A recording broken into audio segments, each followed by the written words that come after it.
Tere, ma olen Oskar, ma olen 15-aastane ja tegelen paraspordiga. Ma olen spordiga tegelenud nii kaua, kui ma seda mäletan.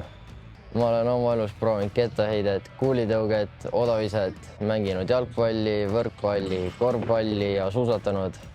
Võib-olla midagi veel, aga mul ei tule praegu meelde. Ma olen oma elus nii palju sporti teinud, et ma ei kujuta ette, mida ma ilma selleta teeksin. Varsti sõidan ma Indiasse maailmameistrivõistlustele, kus ma jooksen 400 meetrit. Minu eluunistus on saada tippsportlaseks ja jõuda paralümpiamängudele. Mina proovisin ka mitmeid spordialasid enne, kui leidsin jooksmise. Katseta ja proovi sina ka, kuniks leiad enda lemmiku.